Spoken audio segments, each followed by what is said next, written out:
yourself out detecting soon in a really trashy area, close to a really busy river that you can see in the background, yeah, it's an ideal area when you look at it on the map and you go there and you realise it's just rubbish and cans and all sorts all over the place. So um, I'm going to do a talk through now of my settings for my Minelab Manticore within the trash reject, plus my sort of extra bits and bobs on top of that. So yeah, listen in for a full breakdown. Okay, let's go for then my trash reject settings that I would input. Um, we all like to avoid trashy areas, but sometimes you just can't help it. You might rock up on a dig, on a rally, and then bang, it's just green waste everywhere. So you can either pack your stuff or go home, or just flick it to a specific setting. So obviously I've got the volume on 0, so the dog outside this room ain't gonna freak out and start going nuts. So I normally have the volume on this cranked all the way up. But be aware your Minelab headphones have also got their own settings on them as well, so make sure they're cranked up all the way, or at least adjusted to the volume that you want them to be. The two separate settings. Sometimes people think their volume's up all the way on this, and then they're not getting any good feedback. They're not hearing well enough, and it's because their volume on their headphones ain't adjusted well enough. So let's come out with that. And firstly, the most importantly, make sure your sensitivities to what you want it on. Got mine all the way down at the moment. I normally have on 25, but it's on the fields. It'll just be dependent on what field you're at. So yeah, you'll adjust that. The best way I've heard it being explained is keep playing with it. Get the right sort of noise that's not crackling too much, and when it's crackling a little bit too much, turn it down too. Only then, once you've got your right sensitivity, should you do your noise cancelling ground balance if you're going to do a ground balance. So terrain mode, normally I've got selectors on general terrain, but for a trashy area, just scroll over to the right to all terrain trash reject. Purpose built by engineers and scientists that it'll eliminate as much ball and crap as possible.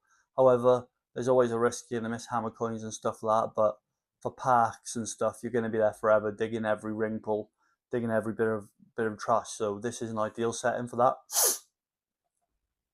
Noise cancel like you would, like I just explained. Ground balance. So a lot of the pros don't do this; they just keep it on 0. However, the setting is there if you want to use it. So if it is a bit crackly, the ground, or the ground is mineralized, then yeah, follow the instructions. Complete a ground balance on a clear patch of land. Make sure there's no iron around it, or it'll just throw it off and make it worse.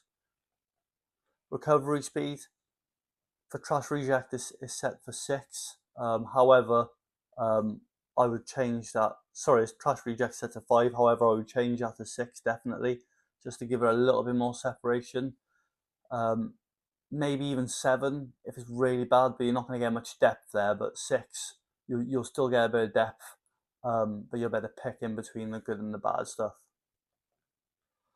Discrimination pattern, just leave that at as it is, but then go into edit and just we'll make one small change to get rid of ring pulls. So in the Minelab manual, I believe it says that the ring pulls are discriminated out from 28 to 37. Sorry, 28 to 32. However, I've definitely hit loads of coins, 28, 29, and you will hit some coins at 31, 32. However, ring pulls are religiously, the ones I'm digging up anyway, religiously between 30 and 32. So come back one, press the pencil in discrimination pattern, and then just scroll all the way over. So when you first come in here, it's because I was playing around with it earlier, the red bar will be over to the left. All you need to do is scroll over to the right till you get to 30, and then press the cross button again, and now you're going to discriminate ring pulls out. The machine's just not going to pick them up. You can just keep them on and pick through and listen for the noise, and if it's 31, 32, ignore it. But for me, for parks and trashy areas, it just speeds it up a little bit, to be honest, and it makes things a lot quicker. So you can see there's a lot with the generic settings, there's a lot discriminated out to start with. So this will pull out all the bottle lids. It'll pull out a lot of the trash. You are at risk of missing stuff, but again, can't overemphasize this setting is ideal for when you're at littered areas or close to a river. You might have some really good potential by a river, like the one I'm hopefully going to soon. Um, but the flooding and the modern stuff that gets washed up with flooding makes it a nightmare within a 50-meter sort of distance of the river. Let's go back into settings then. So we're still on, just done the discrimination pattern, and then obviously all metal. So when you're detecting, you can just flick all metal, flick it off, and then it just opens up to everything then. So I only tend to use that when I'm just checking a target. I know a lot of the pros and stuff have that off all the time, and that works for them. That's brilliant. But for me, I just can't handle all that twerking and tweaking. I like to use the most of the machine. Ferrous limits, keep them as they are there with our discrimination pattern on them. Stabilizers is a big one. So stabilizer really is for iron.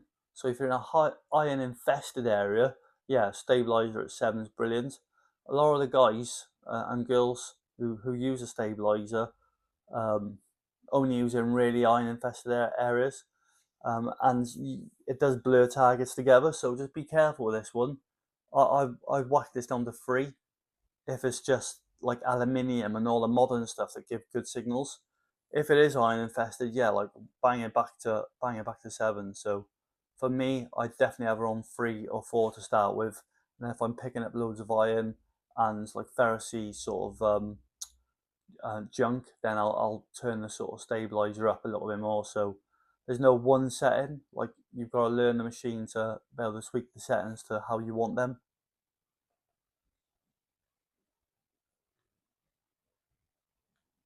And then just leave ferrous volume and ferrous pitch. So 5-tone, this is a good one for this setting because it's simple. So especially if you're used to the Equinox 800, this is pretty much just, yeah, it's the same sounds as the Equinox 800. You can see like the different tones within there. You've got one regional tone. It gets a bit more tricky and complicated with the sort of all the discriminations put in. So yeah, 5-tone would be a good one to start with that.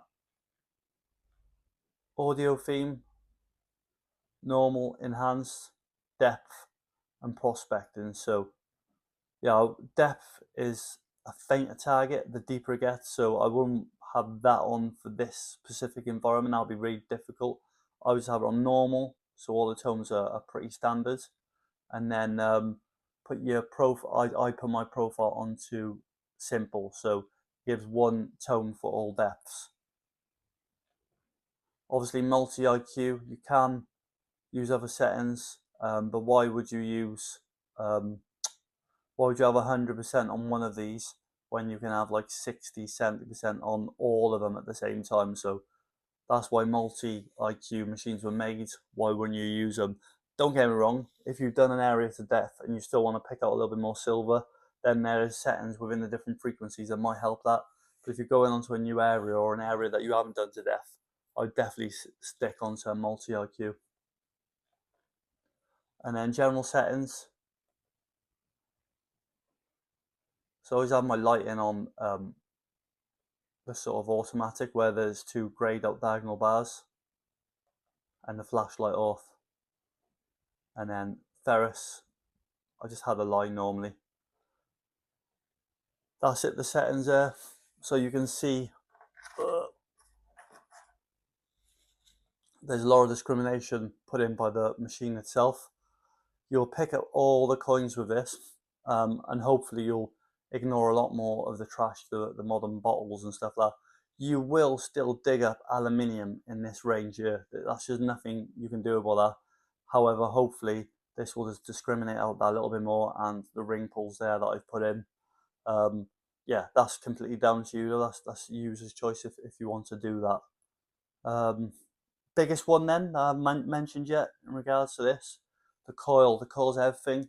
You can see I've got the M9 coil there, the 9-inch Minelab Manticore coil. If you go smaller, brilliant. The coil's everything, because the coil is more important than all these settings. If you've got, you could not go with a 15-inch coil in a trash-filled area. Well, you could, but you'll just be digging up rubbish all day. The smaller the coil in trash infested areas, the better. That's what they're designed for.